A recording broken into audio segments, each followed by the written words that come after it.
L'Association pour le développement des Peuls de Kpassa dans l'arrondissement de Kika était à son premier congrès constitutif ce dimanche 4 décembre 2022. Cette association a pour but de promouvoir la paix et la coexistence pacifique en garantissant l'épanouissement des communautés Peuls. L'objectif de cette association n'est pas de créer une rébellion pour obtenir justice ou s'émanciper pour la violence.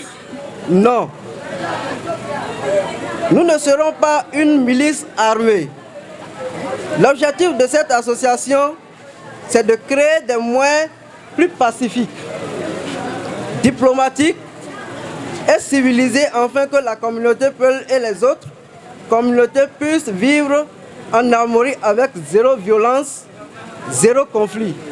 Puisque cette association promeut les mêmes valeurs que l'Union progressiste Le Renouveau, les membres de la coordination du parti dans la commune de Tchaourou ne sont pas restés en marge de cette activité. En toute humilité, ils ont été vers ses habitants.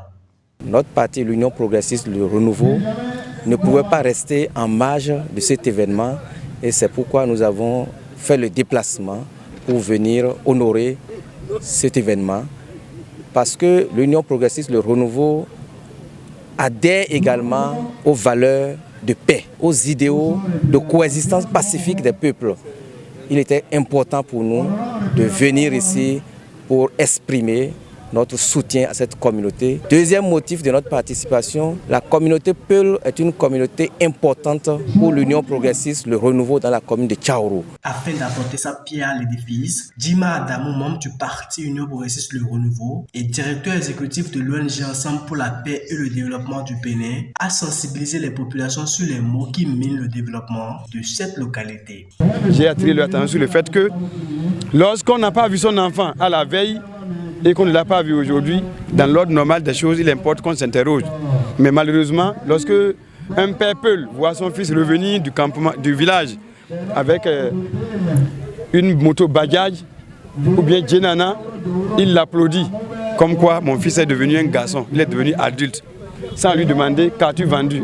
Alors j'ai également attiré l'attention de la communauté sur certains fléaux. Dans la communauté Peul, on dirait que l'éducation a disparu. Un enfant qui a déjà 5 ans, 7 ans, le papa ou bien la maman disent « nous ne pouvons plus garder cet enfant ». Alors si on n'arrive pas à redresser, à éduquer un enfant de 5 ans, 6 ans, 7 ans, ce n'est pas celui qui a 20 ans qu'on pourra redresser.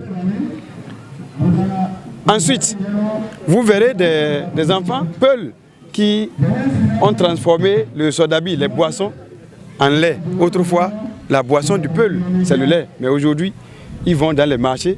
Quand ce n'est pas les stupéfiants, les produits prohibés, c'est l'alcool. Il faut souligner que ce premier congrès a connu la participation des chefs traditionnels de Kpassa et de Parakou, ainsi que la population. Cette dernière n'a pas manqué d'exprimer sa joie, non seulement pour avoir fait un pas de plus vers le développement, mais pour avoir aussi bénéficié du soutien de la coordination de l'Union progressiste Le Renouveau. C'est une joie qui m'anime. D'abord, c'est pour une première fois, parce que nous, les Peuls, on se croyait oubliés. Voilà. Avec ce congrès maintenant, je crois que nos autorités aussi vont savoir que les Peuls ont une organisation aussi pour se mettre ensemble pour le développement de notre pays.